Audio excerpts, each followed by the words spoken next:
오늘 우리에게 주시는 하나님의 말씀은 베드로전서 1장 1절에서 12절입니다.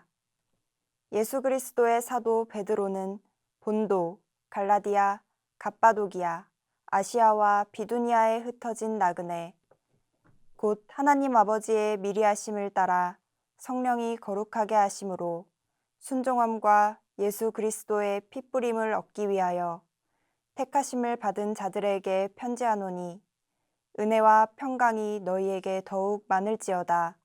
우리 주 예수 그리스도의 아버지 하나님을 찬송하리로다. 그의 많으신 긍휼대로 예수 그리스도를 죽은 자 가운데서 부활하게 하심으로 말미암아 우리를 거듭나게 하사 산 소망이 있게 하시며 썩지 않고 더럽지 않고 쇠하지 아니하는 유업을 있게 하시나니 곧 너희를 위하여 하늘에 간직하신 것이라. 너희는 말세에 나타내기로 예비하신 구원을 얻기 위하여 믿음으로 말미암아 하나님의 능력으로 보호하심을 받았느니라. 이는 살아계신 하나님의 말씀입니다. 아멘. 오늘부터 시작해서 앞으로 11주 동안 베드로전서 말씀을 가지고 우리들이 조금 강해식으로 가게 됩니다. 여러분들이 성경책을 꼭 가지고 오시는 게 좋겠죠? 네, 오실 때는 또 이렇게 형광펜이나 펜을 가지고 오셔서 중요한 부분들 이렇게 표시하면서, 베드로전서는 길지 않은 부분이니까 우리가 이번 기회에 한번 베드로전서 전체를 좀 깊이 묵상할 수 있는 시간이 되었으면 좋겠고요. 오늘 이게 찬양을 하는 우리 김종윤 목사님, 제가 만나기 위해 청년 목사할 때 청년이었는데 이게 청년 목사가 되었어요.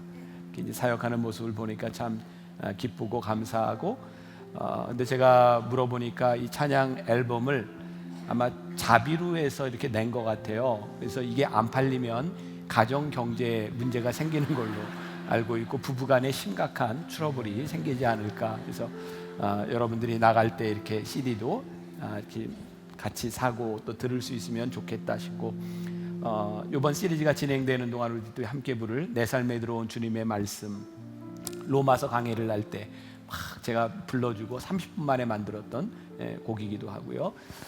저 개인적으로 만나기 위해 목회를 하면서 참 너무 기쁘고 감사하고 진짜 감사해요. 오늘 2부 10시 예배 때 어제도 제가 광고를 냈는데, 이번에 추석 한과를 판매하는데 이번에는 특별히 어려운 교회는 아니지만 사역을 위해 필요한 기금을 위해서 사랑동산을 맡고 있었던 지강원 목사님이 가셔서 그 교회에서 이거 판매를 하는데, 다른 때보다 제가 좀 더 가져오라 그랬거든요. 2,000박스를 가져오라. 그래서 사실 평신도들이 염려를 많이 하더라고요. 이거 안 팔리면 어떡하나. 근데 제가 3부 여기 12시 예배 시작하기 전에 들으니까 한 200박스밖에는 안 남았다 그래요. 그래서 제가 10시 예배 때 사랑동산 식구들한테, 사랑동산 있었던 목사님이니까 알아서 하라고 그랬더니 알아서 다 하신 것 같은데, 혹시라도 가다가 남아있는 게 있다면 여러분들이 품질이 좋은 거니까 나누는데 잘 사용했으면 좋겠고, 또 변화산을 지나면서 우리 늘 요 앞에 앉아있던 점점 시력을 잃어가는 우리 정원이 초등학생인데 피아노 사려고 모았던 그 동전을 다 모아가지고 이렇게 헌금을 하고 또 이제 기도 제목 이렇게 썼는데, 그 아이에게 피아노를 좀 이렇게 새 걸 좀 사줬으면 좋겠다 해서 이야기했는데 다 채워줘서 피아노도 사주고, 또 이번 기간 중에 어려운 우리 성도들 티셔츠 판매한 수익금으로 또 다 돕게 되고, 우리들 중에 누가 그렇게 여유 있겠어요. 그런데 우리들의 마음이 열려서 이렇게 함께하는 모습들을 보면서 전 너무 진짜 감사하고, 전 만나교회 목사인 게 너무 좋아요. 물론 여러분들도 만나교회 교인인 게 좋으리라고 저는 믿고 있어요. 네, 너무너무 감사하고, 이번 변화산에 올랐던 그 너무 감사한 마음으로 오늘 또 여러분들과 함께 말씀을 나누는데, 이 말씀이 여러분들에게 살아서 역사하기를. 자, 우리 성경을 다 가져오라고 이야기 다 가져오셨어요? 가슴에 품고, 성경이 없는 분들은 그 말씀 카드를 품어도 좋아요. 내 삶에 들어온 주님의 말씀이 내게 빛이 되시니. 우리 함께 찬양하겠습니다.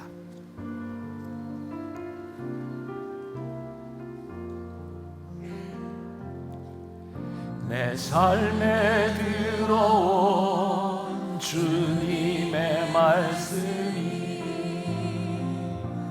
내게 빛이 되시니, 내 삶의 어두운 절망 가운데 소망 보게 하시네. 말씀이 내게 역사하기를, 말씀이 내게 살아있기를. 하나님 말씀을 듣겠나이다. 주님의 음성을 듣겠나이다. 주님의 말씀을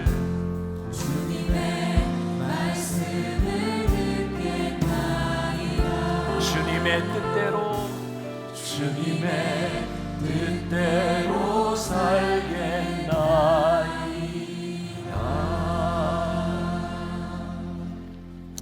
오늘 말씀의 제목은 다시 산 소망으로입니다. 여러분, 오늘 말씀 가운데 여러분들이 표시해야 될 단어가 있다면 저는 오늘 말씀 가운데는 1절에 나와 있는 나그네라고 하는 부분이고요, 1절 끝부분에 나와 있죠. 또 3절에 가서 보면 산 소망이라고 하는 말씀이 나오고 있습니다. 오늘 저는 이 두 단어를 중심으로 여러분들과 함께 말씀을 나누려고 합니다.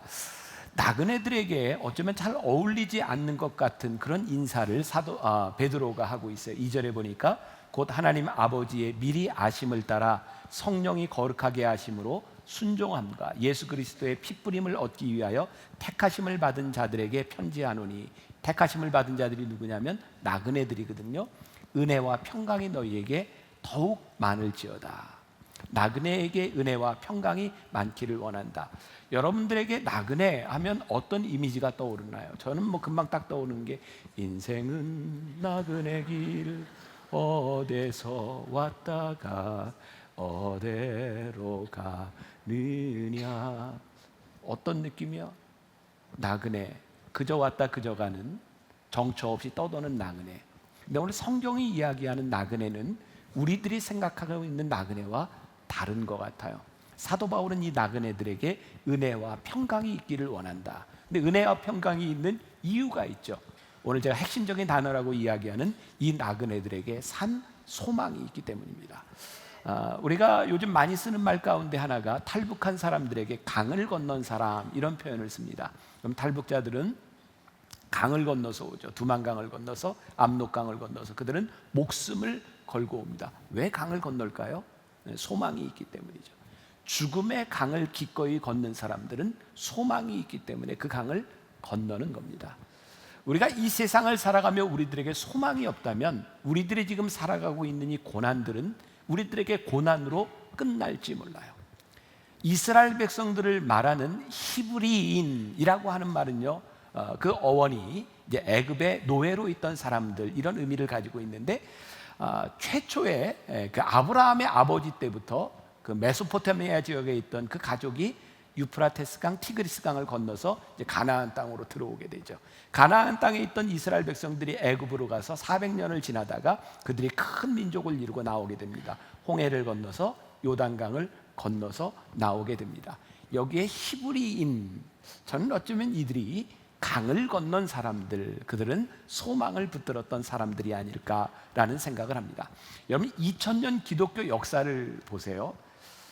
아무리 생각해도 기독교는 이 땅 위에 존재할 수 없는 수없이 많은 이유들을 가지고 있었어요. 많은 박해의 시간들을 지나갔거든요. 오늘 우리가 이 말씀을 제대로 이해하기 위해서 베드로가 이 말씀을 쓰고 있는, 편지를 쓰고 있는 그 시대의 상황을 이해하는 게 중요합니다. 2000년 전 기독교 역사 가운데 최초의 박해의 시대가 옵니다. AD 64년 우리가 많이 들어봤던 헤롯이 아니라 네로 황제의 박해가 시작이 됩니다. 여러분, 그 로마의 역사 가운데는, 세계사 가운데는 10대 박해가 있는데 이 네로 황제 때 첫 번째 박해가 시작이 됩니다. 이게 정설은 뭔지 모르지만 우리들이 흔히 들었던 이야기에 의하면 네로는 폭군으로 알려져 있지만 그는 시를 쓰는 시인이었거든요. 그래서 네로가 시를 쓰는데 시상이 떠오르지 않으니까 시상을 떠올리기 위해서 로마에 불을 질렀다. 그리고 그 불이 번져나가면서 로마 시가가 다 타고 사람들이 많이 죽게 돼서 밀란이 일어나려고 하니까 불을 지른 사람들이 크리스찬이다라고 이야기를 합니다. 그래서 크리스찬들이 박해를 받습니다. 많은 사람들이 죽습니다. 그래서 크리스찬들이 도망을 가고 흩어지고 숨기 시작합니다. 그들이 피난 갔던 장소가 오늘 1절에 베드로서 기자가 이야기하는 갑바도기아, 갈라디아, 소아시아 지역입니다. 오늘로 이야기하면 터키 지역입니다. 제가 우리 교인들과 함께 소아시아 7교회를 이렇게 지나고 또 제가 터키에 갔을 때 가보았던 정말 놀라웠던 장소가 하나 있는데요, 데린쿠유라고 하는 지역입니다. 한번 보시겠어요? 저게 지하의 도시입니다. 제가 놀랄만한 얘기를 하면 여러분들이 놀래야 될까요? 안 놀래도 될까요? 놀래야 되죠. 저 지하의 도시가요, 밑으로 100m를 내려갑니다. 20층으로 저런 집들이 되어 있고요, 관광객들에게 개방된 것은 지하 8층까지만 개방이 되어 있습니다. 저 도시에 당시 추산 몇 명이 저 도시에 살았냐면 저 지하에서 2만 명에서 4만 명이 저 지하에 살았을 것이라고 이야기합니다. 제가 갔을 때 깜짝 놀란 건 지하 저렇게 내려가면 굉장히 답답하리라고 생각했는데 이 벤틸레이션 시스템이 굉장히 잘 돼 있었어요. 답답한 걸 느끼지 못합니다. 거기에 2만 명에서 4만 명의 피신한 그리스도인들이 살면서 평생 밖을 나와보지 못하고 저기에서 죽었던 사람들이 많습니다. 남자들만 나와서 먹는 것을 구해왔고 여자와 아이들은 나오지 않고 살았습니다. 여러분, 베드로가요 지금 소아시아에 있는 갑바도기아에 있는 교인들에게 편지하는 그 상황은 우리가 지금 예수를 믿고 있는 이런 상황이 아니라 저 지하 도시에서 예수를 믿는 것 때문에 평생을 저 지하에서 살았을 수도 있는 사람들, 고난을 받고 핍박을 받는 사람들에게 오늘 이 이야기를 하고 있는 것이고, 바로 그들에게 은혜와 평강이 있기를 원하고 그들이 산 소망을 가지고 있다고 하는 것은 지금 우리들이 느끼는 감정하고는 많이 틀린 거죠. 오늘 이 베드로는 굉장히 역설적인 이야기를 하고 있습니다. 너희들은 흩어진 나그네라고 이야기를 하는데 그 흩어진 나그네에게 뭐라고 얘기하냐면 택함을 받은 자들이다. 너희들은 흩어진 나그네이지만 택함을 받은 자들이고 불확실한 인생을 사는 것 같지만 가장 확실한 인생을 살아가고 있는 사람들이고 너희야말로 고난을 받으며 진정한 그리스도인의 삶을 살아가고 있는 것이라고 말씀하고 있어요. 불확실한 세상에서 우리들이 소망을 가질 수 있는 이유는 우리를 부르신 하나님 그 긍휼하심을 따라 우리들이 그분을 신뢰하고 믿고 바라보기 때문에 우리들의 인생이 가장 확실하다고 이야기하고 있어요. 어떤 상황에서도 우리들은 산 소망을 이야기할 수 있다. 이것이 복음의 진리인 거죠. 오늘 3절 말씀해 보니까요, 우리 주 예수 그리스도의 아버지 하나님을 뭐 한다고요? 찬송하리로다. 어떤 상황에서? 저런 지하에서 숨어서 사는 상황 가운데서. 그 이유는 그의 많으신 긍휼대로 예수 그리스도를 죽은 자 가운데서 부활하게 하심으로 말미암아 우리를 거듭나게 하사 산 소망이 있게 하시며. 자, 지금부터 제가 이야기하는 건 우리들이 상식적으로 알아도 좋은 이야기입니다. 그러니까 이렇게 듣고 또 사람들에게 아는 척을 해도 괜찮은 이야기니까 잘 들으세요. 제가 유쾌한 사순절이라고 하는 설교문을 읽다가 제가 흥미롭게 보았던 구절인데, 여러분, 사순절이라고 하는 말은 우리가 아는 것처럼 부활절이 오기 전 40일, 순이라고 하는 것은 열이고 사순 40일을 이야기하는 거예요. 이 사순절이라고 하는 말이요, 영어의 단어로는 렌트, L-E-N-T라고 이야기를 하는데, 이건 앵글로색슨적 영어의 랑그라고 하는 말에서 유래를 하고 있는 거예요. 자, 사순절이 지나면요 봄이 옵니다. 여러분 대개 부활절 생각해 보세요. 부활절이 언제죠? 3월 말 아니면 4월 초 중순경에 부활절이 옵니다. 그러니까 이 사순절이 지나고 나면 부활절이 오는데요, 유쾌한 사순절. 여러분, 사순절이 유쾌할 수 있나요? 사순절은 예수님 고난을 통해 부활을 기리는 시간이거든요. 그런데 이 사순절이 시작되기 전에 유럽 문화에 보면 축제가 있어요. 그 축제가 뭐냐면 카니발입니다. 카니발 하면 뭐가 생각나요? 이거 생각 안 나세요? 브라질의 리우 카니발.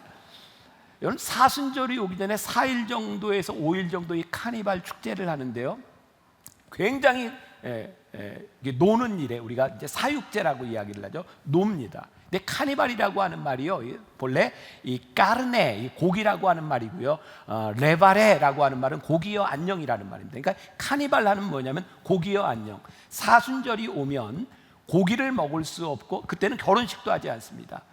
그러니까 사순절이 오기 전 카니발은 뭐냐면 내가 고기를 먹을 수 없으니 고기여 안녕이라고 하면서 뭘 하냐면 제대로 슬퍼하기 위해서 4, 5일 동안 제대로 노는 게 카니발입니다. 아셨어요? 그 축제가 그런 의미를 가지고 있어요. 그래서 제대로 놀고 나서 40일 동안 제대로 슬퍼합니다. 제대로 슬퍼하는 이유가 있어요. 뭔지 아세요? 부활절이 있기 때문에 제대로 슬퍼합니다. 저는 이 글을 읽으면서요, 부활절이 없다면 이 사순절의 슬픔은 정말 슬픔으로 끝날 수 있는 일이고 고난의 시간일 텐데, 부활절이 있기 때문에 이 사순절을 지나가는 거예요. 여러분, 우리 그리스도인들에게 이 고난이라고 하는 것이 왜 의미가 있는지 아세요? 우리가 이 땅에 나그네로 살다가 끝나는 것이라면 그 고난은 우리들에게 고난뿐이에요. 그런데 성경은 우리들에게 참 역설적인 진리를 이야기하고 있는데, 너희들이 고난 가운데서도 기뻐하라는 거예요. 너희들이 고난 가운데서도 하늘을 바라보라는 거예요. 왜? 고난으로 끝나지 아니하고 우리들이 소망의 관점으로 보니까 이 세상에서 우리들이 나그네로 살아가는데, 인생은 나그네 길 어디로 왔다가 어디로 가느냐, 이 나그네가 아니라 인생을 나그네로 살아가며 그 길을 가고 있기 때문에 우리들이 고난을 이길 수 있다고 성경은 말씀하고 있는 거예요. 말씀을 준비하며 보았던 이야기예요. 2002년, 그러니까 지금으로부터 한 16년 전이네요. 미국의 신경과 의사들이 모여서 신경과학회 학술 대회장에서 시상을 하는데 의사가 아니라 피아니스트가 상을 받았습니다. 레온 플라이셔라고 하는 사람인데요, 이 사람이 상을 받은 게 굉장히 이례적인데, 이유가 뭐냐면 이 레온 플라이셔는 8살 때 연주회를 처음으로 가졌을 만큼 천재적인, 그 당시 음악가들이 100년 만에 한번 나올까 말까한 피아니스트라 이야기를 했어요. 16살에 뉴욕 필과 협연을 냈고요, 17살에 카네기홀에서 독주회를 했던 사람입니다. 앞날이 창창했던 그 30대 초반, 그의 인생에 고난이 오죠. 오른손에 신경에 문제가 생겨서 오른손을 쓰지 못하게 된 거예요. 피아니스트에게 오른손을 쓰지 못한다고 하는 것이 얼마나 큰 불행한 일입니까? 100년을 뒤로 돌려서 100년 전에 비트겐슈타인이라고 하는 유명한 피아니스트가 있었어요. 그 당시에 사람들이 이 비트겐슈타인을 어떻게 찬사를 보냈냐면, 모차르트가 살아 돌아왔다라고 할 만큼 찬사를 보냈던 유명한 피아니스트입니다. 근데 1차 세계대전에 참전했다 부상을 당하고 오른손을 절단하게 됩니다. 그의 피아니스트로서의 인생이 끝나버리게 된 거죠. 10년 동안 방황을 했고요.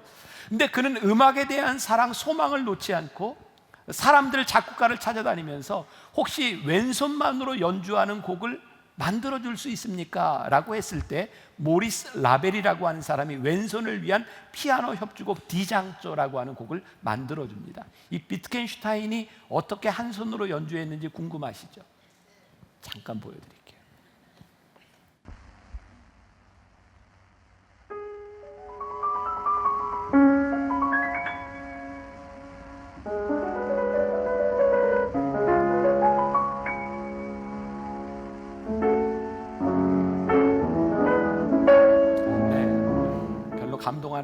감동하지 않는 것 같아서 그만 보겠습니다. 자, 이 비트겐슈타인이 연주를 하고 난 다음, 그 다음에 왼손만을 위한 곡이 1,000곡 이상이 만들어지고요, 두 손으로 연주를 할 수 있는 사람도 왼손으로 연주를 하는 일도 생기게 됩니다. 다시 플라이셔에게로 돌아옵니다.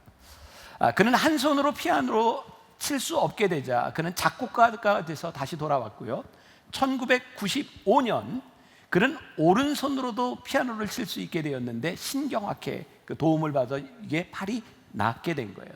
그때 two hands, 두 손이라고 하는 음반을 가지고 그는 화려하게 복귀합니다. 그리고 그는 연주가가 되어서 신경으로 어려움을 당하는 사람들을 돕는 그런 역할을 하다가 상을 받게 된 거예요.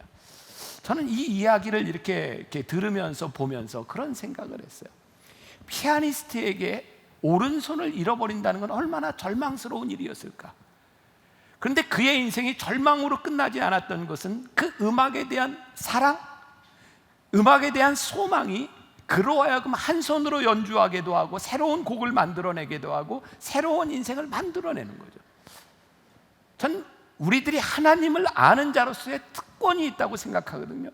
하나님을 알지 못하는 자들은 우리들의 인생에 고난이 오면, 우리들의 인생에 어려움이 오면 어려움이 왔구나라고 생각해요. 그런데 우리들이 이 땅 위에 나그네로 살아가면서 우리들이 갈 길이 있는 사람, 하나님이 우리를 인도하시고 그리스도의 긍휼하심을 입은 사람들에게는 이 고난의 시간과 나그네의 시간들을 지나가며 이것으로 끝나는 것이 아니라 이것이 하나님의 인도하심으로 가는 과정이구나라는 것을 우리는 알아요.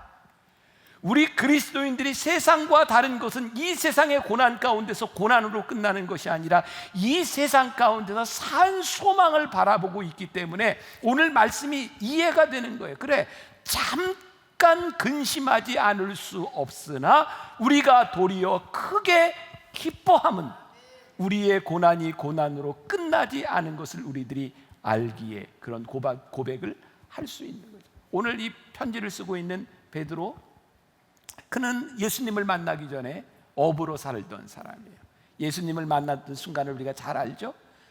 밤새도록 그물을 치고 고기를 잡으려고 했는데 잡은 것이 아무것도 없을 때, 여러분 그런 생각을 할 수 있어요. 아니, 하룻밤 고기를 못 잡았다고 그게 무슨 큰 고난인가. 사실 우리들이 겪는 고난의 무게라고 하는 것은요, 크고 작고에 대한 문제가 아니라 지금 우리가 당하고 있는 고난이 제일 큰 거죠. 고난의 크기에 대한 문제가 아니라 내가 지금 당하고 있는 어려움이 크고 버거운 거죠. 어쩌면 베드로에게 이 고난에 누군가가 보기에는 작은 순간이라고 이야기했을, 작은 것이라고 이야기했을 그 고난의 순간에 주님께서 찾아오셨어요. 그리고 베드로에게 저 깊은 곳에 가서 그물을 던져라. 그리고 고기를 잡았어요. 아, 이분이구나. 단순히 물질적인 것이 아니라 내 삶의 모든 것을 아시는 주님, 이분 앞에 내 인생을 걸어도 되겠구나 라고 생각하는 순간 베드로는 주님 앞에 무릎을 꿇죠. 그의 삶에 소망이 생긴 거예요. 그분을 따라다니며 내가 살아도 되겠다, 내 인생을 걸어도 되겠다. 베드로의 인생은 쉽지 않았어요. 그는 결국 십자가에 거꾸로 못 박혀 다는 인생을 살았어요. 그 베드로가 지금 사람들에게 소망을 이야기하는 거예요. 나에게 소망이 있다. 제가 이 베드로전서 말씀은 우리 평신도들과 함께 제가 쓴 설교 원고를 이렇게 나누어 주고 이 말씀을 듣고 여러분들이 묵상한 글을 좀 한번 나눠봅시다. 그래서 묵상 글을 제가 이렇게 피드백을 받았는데, 한 권사님이 이 원고를 보고 이 베드로서를 읽고 이런 묵상 글을 써줬어요. 여러분들의 이야기니까 제가 한번 읽어드릴게요. 어느 날 교회에서 아주 친했던 권사님이 말기암에 걸렸다는 소식이 내게 들렸다. 나 또한 그 소식에 엄청난 충격을 받았다. 전화를 걸어보았으나 받지 않았다. 몇 번 시도 끝에 통화할 수 있어 나도 절망 가운데 있었던 시간을 이야기해 주었다. 이분도 암으로 이렇게 투병했던 일이 있어요. 사람을 죽음에 이르게 하는 것은 병이 아니라 그 병으로 말미암아 소망을 잃어버리는 것에서부터 시작한다고. 그리고 그에게 주님이 내게 주신 말씀 3가지를 적어 보내주었다. 이런 내용이었다. 권사님, 3가지 마음가짐과 3가지 말씀을 기억하세요. 병보다 무서운 새 놈이 찾아올 거예요. 첫 번째, 실망이 찾아올 겁니다. 절망하지 말고 이 병을 통해 하나님이 내게 하시고자 하는 뜻을 묻고 답을 구하십시오. 두 번째, 두려움이 찾아올 것입니다. 그러나 두려움을 물리쳐야 합니다. 이것을 반드시 사랑으로 승화시켜야 합니다. 세 번째, 기쁨이 사라질 거예요. 먼저 감사를 찾고 기쁨을 회복하면 됩니다. 권사님은 암이라는 중병과 싸우는 것이 아니라 이런 것을 회복하는 싸움을 시작한 것입니다. 반드시 이길 것입니다. 그리고 이 모든 것을 자신의 것으로 만들 것이라 믿어요. 당신을 믿음의 형제로서 사랑하고 또 존경합니다. 당신 곁에는 많은 기도의 동역자들이 있습니다. 잊지 마세요. 당신을 위해 기도하는 사랑하는 아내와 자식들이 있고 만나의 기도팀이 있습니다. 우린 반드시 승리할 것입니다. 그리고 몇 년이 지나 승리한 고백의 이야기를 제가 뒷부분까지는 읽어드리지 않습니다. 산 소망을 가진 사람들의 삶의 이야기가 있는 거예요. 우리들에게 고난이 없는 이야기를 성경이 우리들에게 말씀하고 있는 것이 아니라 이 세상의 고난 가운데 산 소망을 가진 사람들의 이야기, 그것이 믿음의 이야기인 거예요. 오늘 6절 말씀, 우리가 본문에서 읽진 않았는데 6절 말씀 보세요. 그러므로 너희가 이제 어떤 시험?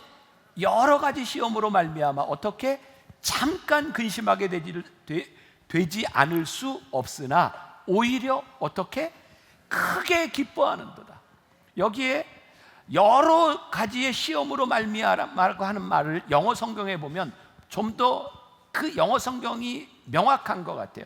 All kinds of trial이라고 되어 있어요. 모든 종류의 고난인가, 여러 종류가 아니라 모든 종류의 고난인가. 여러분, 우리가 하나님을 믿으며 살아가는 이 세상에서 고난은 우리를 피해가지 않아요. 이 세상에 살고 있는 모든 사람들은 동일한 일들을 경험하고 살아갑니다. 그런데 이 세상 사람들이 모두가 경험하고 있는 모든 시험 가운데서 우리는 잠깐 근심하지 않을 수 없으나 도리어 기뻐한다는 거예요. 어떻게? 크게 기뻐한다는 거예요. 왜냐하면 우리를 이 땅에 부르셔서 살게 하신, 나그네로서의 삶을 살게 하신 그 이유를 바라보고 왜 우리를 부르셨는지를 알기 때문에 모든 고난 가운데서 잠깐 근심하지만 오히려 기뻐한다. 작년에 2월 7월 집회 때 몽골의 선교사라고 있는 박관태 선교사님이 와서 말씀을 전하셨어요. 그때 이런 내용들을 다 이야기하지는 않았는데 그분은 이미 첫 번째 텀으로 몽골의 선교사로 있다가 한국에 돌아와서 고려대학병원에 대학병원 과장으로 있을 때였어요. 대학병원의 과장이면 명예 그리고 삶이 이미 보장된 상태 아닐까요? 근데 하나님께서 계속 마음에 부담을 주시는 거예요. 몽골에 대한 생각을 주시고, 아니 하나님 이미 한번 갔다 왔는데 왜 자꾸 가라고 하시는지, 그 싸움이 치열했던 거죠. 그리고 결국 몽골에 가기로 결심을 하고 몽골에 갔을 때 이 선교사님의 마음 가운데는 하나님이 이렇게 나를 몰아내셨으니, 하나님이 나를 보내셨으니 내 사역의 꽃길이 열릴 것이라고 생각했대요. 근데 웬 꽃길? 갔더니 고난이 오는 거예요. 사람 때문에 힘들고 마음대로 되지 않고 어려움들을 당하는 거예요. 그때 박관태 선교사가 이런 고백을 했어요. 나는 온갖 시험 가운데서 가장 친밀하게 하나님을 만날 수 있었고, 나는 온갖 고난 가운데서 하나님과 연합함을 느낄 수 있었고, 하나님의 인도하심을 경험하게 되었다.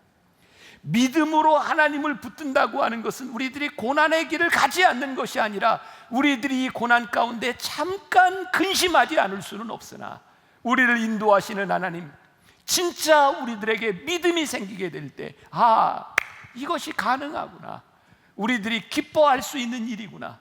그 영어 성경에 보니까 크게 기뻐하다, greatly rejoice. 어떻게 기뻐하면 크게 기뻐하는 걸까요? 우리의 시험 가운데서 크게 기뻐할 수 있는 놀라운 진리. 사도 바울은 로마서 8장 18절에서 생각하건대 현재의 고난은 장차 우리에게 나타날 영광과 비교할 수 없도다. 세상은 어떻게 살아요? 인생은 나그네 길, 어디서 왔다가 어디로 가느냐. 세상은 이렇게 살아요. 근데 우리는 가야 될 길이 있어요. 현재의 고난은 장차 다가올 영광과 비교할 수 없도다. 이 믿음이 우리 그리스도인들을 강하게 붙들어 주는 거예요. 여러분 오해하지 마세요. 저는 지금 시험 자체를 기뻐하라는 게 아니에요. 우리들에게 시험에 오는 거 잠깐 근심할 수 있으나 우리들이 크게 기뻐하는데다. 그래서 시험아 와라, 오세요 이렇게 살라는 것이 아니에요. 시험은 힘든 거예요. 여러분들이 일부러 시험에 빠질 필요 없어요. 시험이 좋은 것이 아니에요. 그러나 시험을 통해 우리들이 하나님의 구원의 과정 속에 있는 것을 깨닫기 때문에 시험 속에서 기뻐하는 거예요. 오해하지 마세요. 기독교는 일부러 고난을 찾아가는 종교가 아니에요. 우리의 신앙은 일부러 고행을 하는 것이 아니에요. 그것이 우리들에게 축복이 아니라 그것을 통해서 일하시는 하나님을 바라보기 때문에 그것이 우리들에게 축복이 되는 거예요. 오늘 4절과 5절 말씀에서 베드로는 이렇게 이야기해요. 썩지 않고 더럽지 않고 쇠하지 아니하는 유업을 잊게 하시나니 곧 너희를 위하여 하늘에 간직하신 것이라. 너희는 말세에 나타내기로 예비하신 구원을 얻기 위하여 믿음으로 말미암아 하나님의 능력으로 보호하심을 받았느니라. 자, 우리 성도의 고백을 하나 제가 더 읽어드리려고 해요. 묵상글을 하나 읽어드립니다. 그냥 평범한 우리들의 삶의 이야기일 수도 있을 것 같아요. 아들이 5개월간 준비하던 영재고 시험 발표가 있기 전날이었다. 남편은 내일 발표이니 붙어도 파티를 하고 떨어져도 파티를 하자고 했다. 남편이 신앙을 가지면서 더 삶에 여유로운 모습을 가진 것을 보게 되어 사실 놀랍고 감사했다. 준비한 기간도 짧았고 시험 한 달 전부터 몸이 많이 아파 컨디션을 잘 조절하지 못했고 여러 가지 이유가 있어 혹시 떨어질지 모른다고 생각은 했었다. 그러나 감사하게도 2차 시험을 치른 영재고에서 아들을 인터뷰하려고 직접 중학교에 오는 일이 있어 내심 기대도 하고 있었다. 결과는 떨어졌다. 발표된 날 우리는 멋진 중식당에 파티를 했고 딸은 하나님이 오빠에게 다른 더 좋은 길을 인도하실 것이라고 오빠를 위로해 주었다. 우리는 아들에게 그동안 수고했고 또 다른 길을 예비하심을 기대하자고 말해 주었다. 아들은 짧은 기간 준비했지만 면접관이 학교에 보러 오는 영광을 누린 것으로 감사했고 앞으로 나아갈 것을 좀 생각하는 모습이다. 합격을 위해 달려왔지만 그보다 더 큰 것에 가치를 두었기에 떨어진 것에 연연해하지 않고 오히려 또 다른 길을 기대하고 온 가족이 격려해주는 시간은 오직 합격을 목표로 수년간 준비해 오다 불합격되어 아이도 엄마도 정신과 치료를 받는다고 하는 경우와는 전혀 다른 모습이었다. 집에서 부담 주지 않는 분위기이니 아들도 빨리 회복되는 것 같고 집안 분위기는 이상하게도 발표 전보다 오히려 더 좋은 것 같아 감사했다. 이 땅을 살아가면서 최선을 다하되 그 가치는 하늘에 두어야 함을 보았고 경험하였고 감사하게 된 기회였다. 전 그냥 여러분들의 삶에 아주 평범한 이야기일 수 있고 그게 우리들에게 지금 다가오는 이야기일 수 있다고 생각해요. 우리가 하늘나라의 가치를 두고 있기 때문에요. 세상 사람들은 내 자식 떨어진 것 때문에 난리를 필 때 우리는 그 가운데서 그 아들을 향한 하나님의 계획을 봐요. 우리는 사업에서 힘들고 어려울 때 이거 어떡하냐고 통곡하고 있을 때 우리는 그 일을 통해서 우리를 다듬어 가시는 하나님의 손길을 바라보기 때문에 우리들은 소망을 가져요. 여러분, 세상이 우리를 바라보며 가장 두려워할 때는 언제일까요? 이건 도대체 소망이 없는 가운데서 소망이 있는 거예요. 근심 가운데서 기쁨이 있는 거예요. 왜? 우리가 하나님을 붙들고 하나님이 우리를 보호하심을 믿기 때문에. 믿음으로 말미암아 베드로는 우리가 하나님의 능력으로 보호하심을 받았다라고 말씀하고 있어요. 우리가 믿음으로 하나님 앞에 보호하심을 받았다. 이 말은 돌아가신 저희 아버님이 많이 하시던 이겨놓고 싸운다 이런 말이에요. 참 이상하죠. 이겨놓고 싸우는데도요, 싸우는 동안은 힘든 거예요. 그죠? 이겨놓고 싸워도 맞을 때는 아픈 거예요. 근데 이긴다니까요. 우리의 믿음이, 우리들의 생이 여기에서 끝나는 것이 아니라 영광스러운 하나님의 나라를 바라보고 있기 때문에 힘들지만 이길 수 있는 것이 우리의 믿음입니다. 김문은 목사님이 쓴 책에 한날의 괴로움은 그날의 족하니라고 하는 책에 보면 이런 공식을 써놨어요. 보세요. 조금 억지스러울 수도 있지만 good, G-O-O-D 마이너스 God, 하나님을 빼면 뭐만 남아요? O, 저걸 영어로 볼 수 있게 nothing이라는. 근데 아무것도 아닌 O에다가 G-O-D, God을 붙이니까 뭐가 돼요? Good이 돼요. 역시 별로군요. 네. 참 괜찮지 않아요? 그렇구나. 우리들이 세상의 가치라고 생각했던 것을 따라가 보니 어느 날 허무한 거예요. 아무것도 아닌 거예요. 그런데 세상에서 아무것도 아니라고 생각했는데 하나님이 우리 안에 들어오셔서 우리의 믿음이 되시고 우리의 의지가 되시고 그 하나님을 바라보니 우리의 인생이 좋아지는 거예요. 저는 이 나그네를 이렇게 표현하고 싶어요. 믿음이 있는 나그네. 우리가 나그네로서 이 세상을 살아가되 우리는 그냥 정처 없는 나그네가 아니라 믿음이 있는 나그네. 어떤 의사 선생님이 그런 이야기를 해요. 이렇게 환자들을 진료하면서 깨닫게 되는 게 내가 사람을 어떻게 고쳐나가는 게 아니라 그 소망이 그 사람을 고쳐나가는구나. 이게 환자들을 진료하는데요, 불치병 환자로요, 사람들의 이렇게 부축을 받고 온 사람이요, 진료하면서 이거 아무것도 아니네 그러면 그냥 혼자 걸어간대요. 그런데요, 아프다고 이렇게 온 사람한테 이거 불치병이라고 얘기하면 부축받고 나간대요. 참 신기하죠, 사람들의 마음이. 우리를 능력 있게 만드는 것이 뭐예요? 소망이에요. 우리들의 삶에 연단이 있어요. 근데 연단은요, 어떤 금보다도 더 귀한 것이라고 우리들에게 말씀하고 있어요. 왜? 우리는 연단을 통해서 영광스러운 하나님의 나라로 가고 있는 사람들이니까. 오늘 이 소망이 여러분들을 붙잡아 주기를 간절히 소원합니다. 여러분들이 세상으로 나가 잠깐 근심할 수 있어요. 우리 중에 아픈 것 아프지 않을 사람이 누가 있어요? 고난이 아닐 사람이 누가 있어요? 그 가운데서 여러분들을 붙잡아 주시는 소망, 믿음 있는 나그네로 승리하는 여러분들의 인생이 되시기를 주님의 이름으로 간절히 축원합니다. 우리 찬송가 중에 옛날에 많이 불렀던 찬송가, 이 몸의 소망 무엔가, 우리 주 예수 뿐일세, 우리 주 예수밖에는 믿으리 아주 없도다, 주 나의 반석이시니 그 위에 내가 서리라, 그 위에 내가 서리라. 우리 함께 찬양하겠습니다.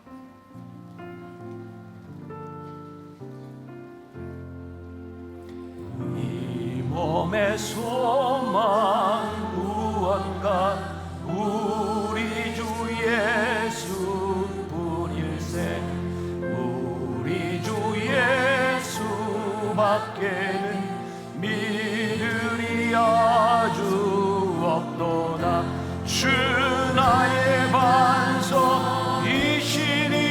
그 위에 내가 서리라, 그 위에 내가 서리라. 무섭게 바람 부는 밤,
찬양하겠습니다. 하나님 앞에 내올 때 주의 이름을 힘입어 어여시나로 서리라, 주 나의 반석이시니 그 위에 내가 서리라, 주 나의 반석이시니 그 위에 내가 서리라, 그 위에 내가 서리라. 주 나의 반석, 주 나의 반석이시니 그 위에 내가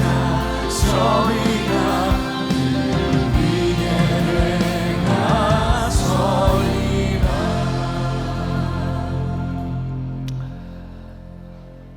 세상 사람들은 고난을 만나면, 세상 사람들은 어려움을 만나면 어찌할꼬 통곡하며 주저앉을 때 우리는 잠깐 근심하지 않을 수 없으나 도리어 크게 기뻐하는 것은 소망이 되시는 주님을 바라봄이라고 오늘 우리가 그렇게 믿음으로 고백하며 이 세상으로 나아갑니다.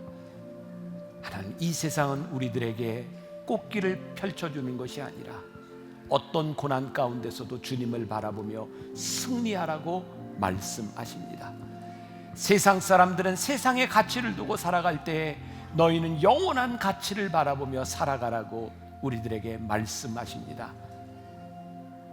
믿음 있는 나그네로 그렇게 이 세상으로 나아가게 하여 주옵소서. 승리하는 믿음의 삶을 살게 하여 주옵소서. 오늘도 하나님 앞에 드려진 귀한 예물, 하나님 손길을 축복하시고 이 예물이 쓰여지는 곳마다 하나님의 역사와 능력이 나타나게 하여 주옵소서. 지금은 우리 주 예수 그리스도의 은혜와 하나님 아버지의 무한하신 사랑과 성령의 인도하심이 흩어진 나그네로 살아가되 너희들은 택함 받은 자라고 말씀하시는 그 음성을 가슴에 담고 이 세상으로 담대히 나가는 당신의 사랑하는 모든 백성들 위해 지금부터 영원까지 함께 하시기를 간절히 축원하옵나이다. 아멘.